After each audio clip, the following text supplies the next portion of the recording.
So what did we do? We said, look, everybody's born at base camp, naked, helpless, and ignorant. Everyone comes in the same. Now what you got to do is decide to de-ignorify yourself and learn a few things. And we said the three things you got to learn is you got to have a dream. What do you got to have, everyone? Number two, we already covered it. You got to have a team. Everyone take your fingers one more time and say a team.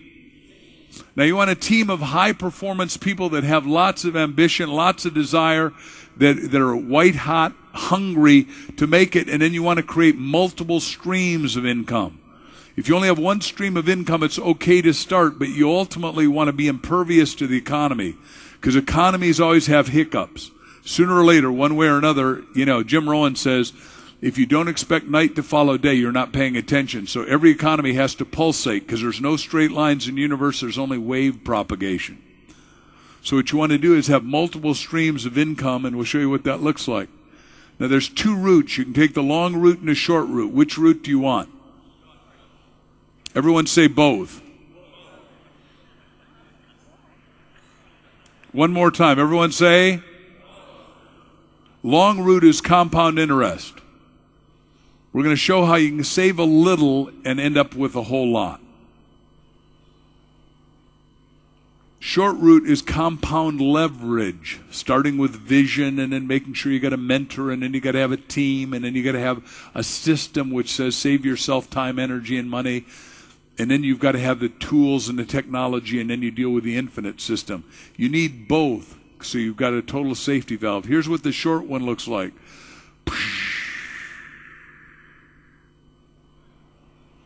Now the long route, there's Bob Allen's bed. He doesn't trust banks. And what I want you to be able to conceptually leave here with, and then go out and realize, is that you have a money tree that works 24/7, and that you build a residual income. Everyone make the infinity sign like this on the side, if you would, please. And I'm going to do it this way. On the right-hand side, you want to have a residual income. Everyone say a residual income. That's an income that just keeps clicking. Click your finger, say it just keeps clicking. Everyone say, my money is clicking. When you're driving to work or you're in the bus, just no one needs to know that you're thinking. Don't say it out loud. Just say, my money is clicking. One more time, everyone. Now you build a residual income. What does that mean? Jack and I could have gotten paid once for working 3 years endlessly to write Chicken Soup for the Soul.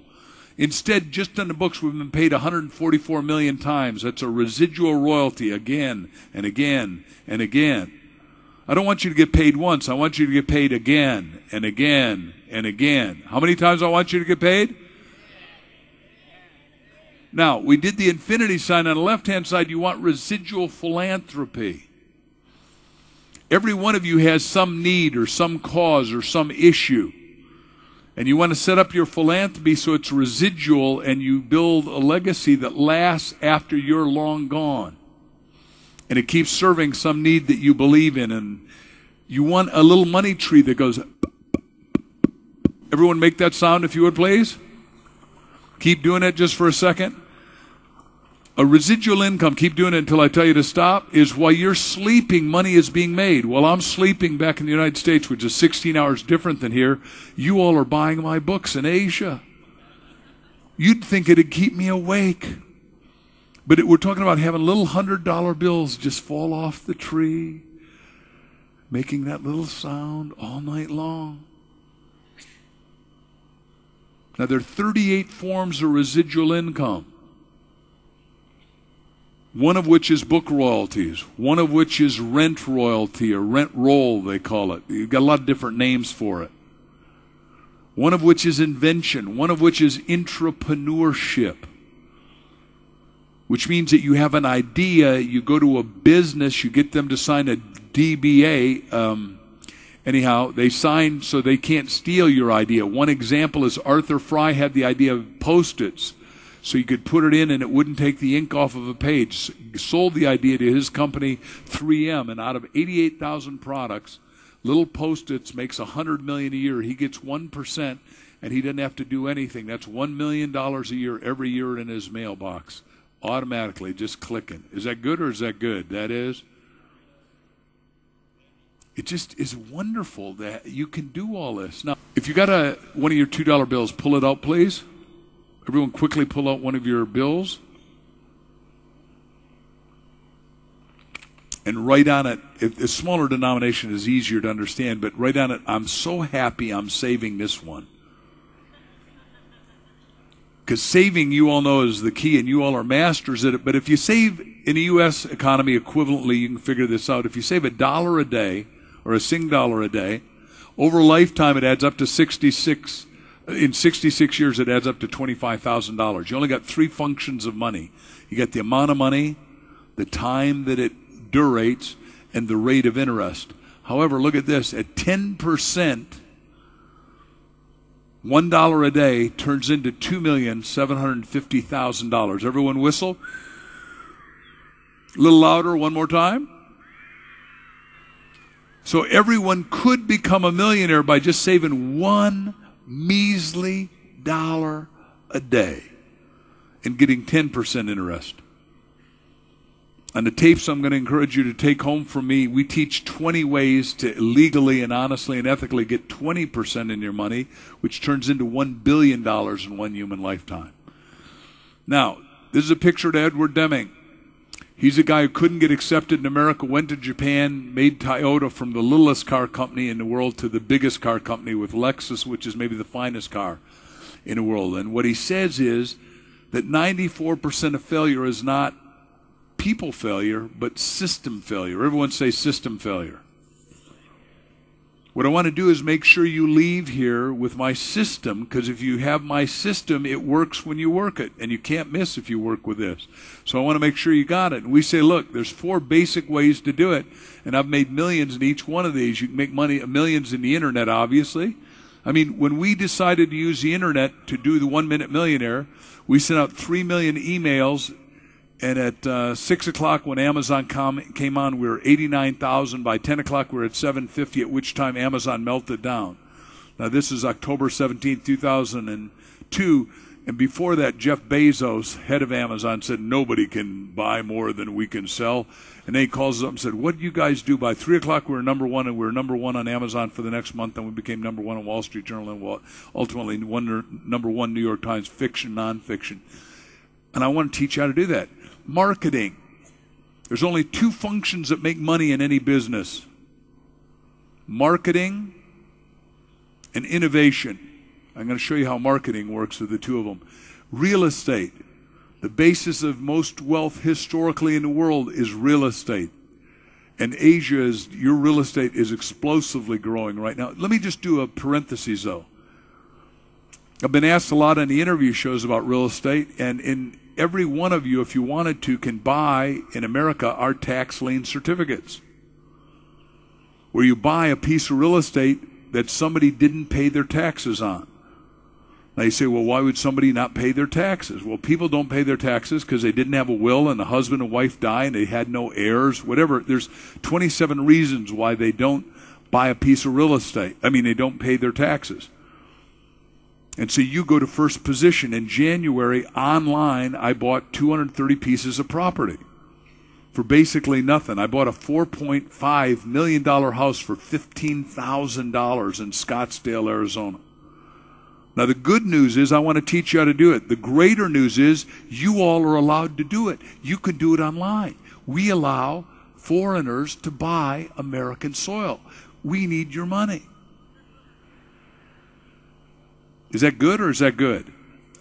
I'm here to make you rich. I'm glad to have you own property in America. How many of you want to travel more and travel to America at least some of the time? Can I see you raise your hands? I rest my case. If you own real estate, vice versa, it would be a tax-deductible experience. Investment in business, and there's lots of them, because you have an infinite ocean of prosperity waiting for you. Now, here's a picture of 2 of our friends. This lady is a great singer. Her name is Karen Nelson Bell. She is 60 years old, and she was the lead singer for Perry Como. Some of you may or may not know who Perry Como is, but he fired her, and she could have sued him for ageism. Instead, she said, wait a second, I'm going to study with you guys. She decided to buy real estate, and in 4 months, 9 days, went from 0 to $1 million, just like that. Is that good or is that good? She's now up $12 million, and she bought all that real estate in Las Vegas. It just is wonderful for basically nothing. There's Karen and her husband, former husband, Duncan. He unfortunately died recently. The marketing mountain. I want to show you a way to think about marketing different than anyone else. I define it different than anyone else. I would encourage all of you to think original thoughts. Just like I won't write any book that's not totally unique. I write a quote every day, but I also ask you to think through stuff, and before you study the stuff, write your own definitions of the stuff. Then go study this stuff. Does that make sense? So I define marketing different. I say, look, marketing is storytelling. Everyone say that, please. Now remember, I said we're going to change the world one story at a time. We're going to change your story. Well, one of the stories you want to master is your marketing story. You want to tape record your story and have somebody that's better at doing your business than you are listen to it and say, look, I could improve your story by doing this, this, this, and this. Because you want to be masterful at your story, and everyone can. Here's the principle. Whoever tells the best story gets the sale. If you're a doctor, whoever tells the best story gets the patient. You get the client. You get the purchase order. It goes on and on and on. Can you improve your story? The answer is, yeah, because I believe you should sell in as little as 2 minutes and make your story irresistibly compelling. One of the things I'd like to know is how many of you think someday during your life you'd like to write a book? Could I see a raise of hands? Raise them high, please. Every one of you has a book in you. Touch yourself, say, I got a book in me. Take your 2 fingers, gently point at your neighbors right and left and say, I think you got a book in you. Now, I teach 33 ways to make every book a bestseller, and what I believe is there's a book in you, and the world needs it, and the good news is you're the only one who can write it. Everyone go, whew. I also want to teach you how to fast write a bestseller in 30 days or less. Would that be good or would that be good? Now you say, well, nobody can write it in that short a time and win every time. Well, we published 18 bestsellers last year that got my name on it. I've done 147 totally. 62 of them have been #1 New York Times. You say, well, every one you do is not New York Times. That's right. Singapore, I'm #1 here, but it's never going to make the New York Times list. Chicken Soup for the, other souls are not going to make it either. Like we did Chicken Soup for the Hawaiian soul. We sell 1,200,000 a year, but the people in New York don't believe Hawaii is a state yet.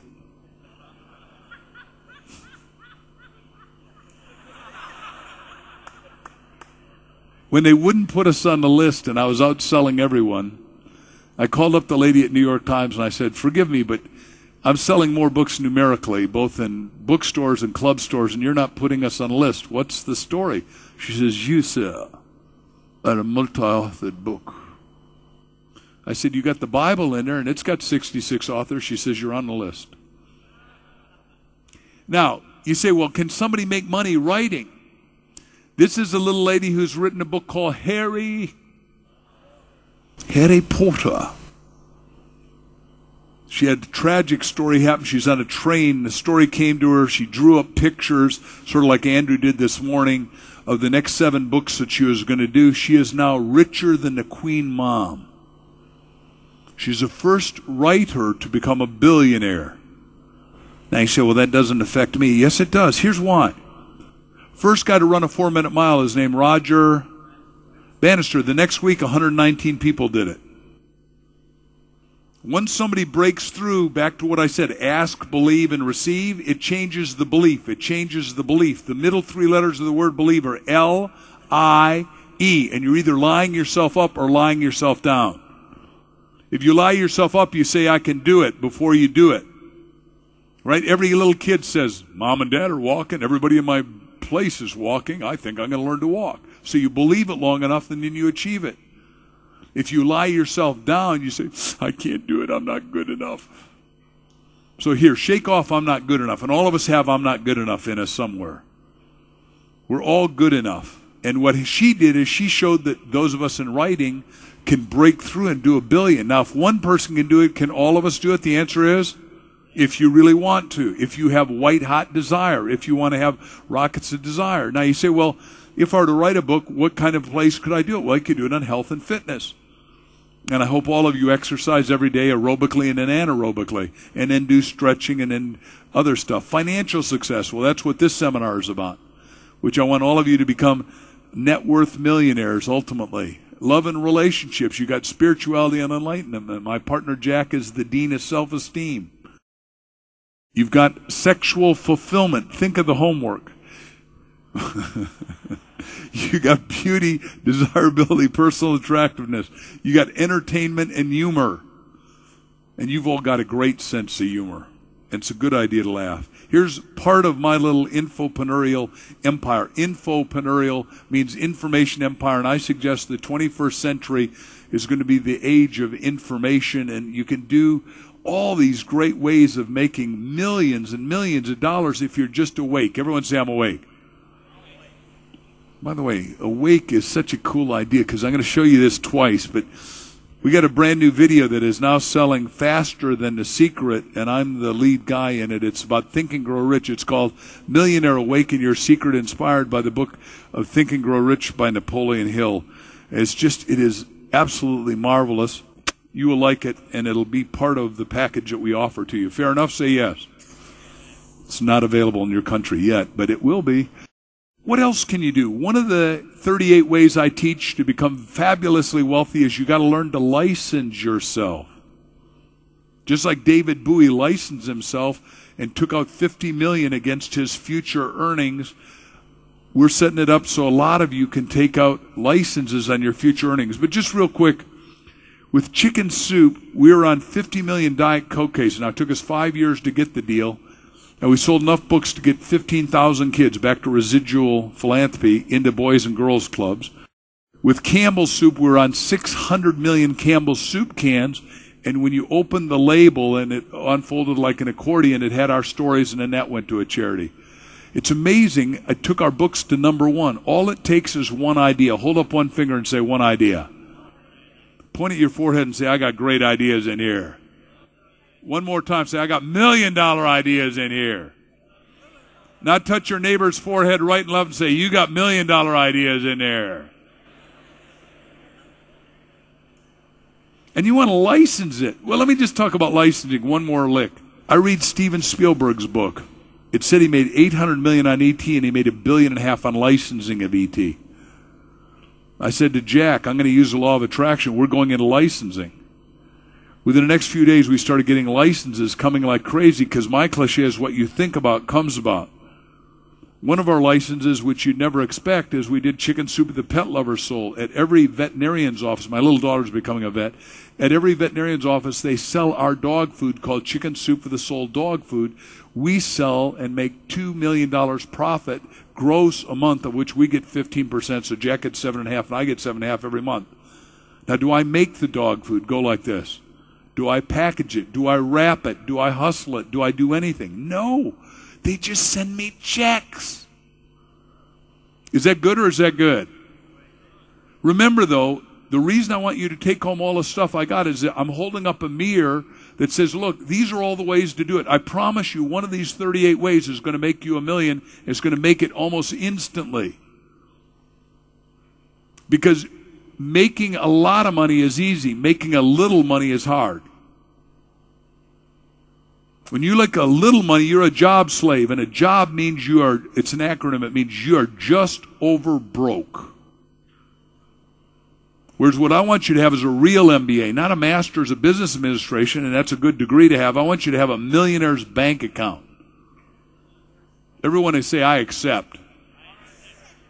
Now, here's my teacher in school, is Buckminster Fuller. He finished all of Albert Einstein's work. He did a Dymaxion car that ran on 3 wheels, parked in its own space, had 11 people facing each other inside. He said, look, we're going to have a crisis in petrochemicals in 50 years. He accurately described what has happened. And his car ran on alcohol, ethanol, and methanol. That's a way to do it. And he figured out how to do 15 major disciplines, one of which is cartography, and this was made for me by my dear friend Roger, who's sitting here with his gloriously beautiful wife. What he did is he said, look, all maps, all cartography is done wrong. So he put an icosahedron, 20 triangled structure around it so that there are no distortion on the map. And he said, if you look at my map, we have one island landmass enveloped by one world ocean, And if you really look at the world, we all live in one world, and we got to quit thinking the Earth's flat and that we can have war, because either war's obsolete or you and I are.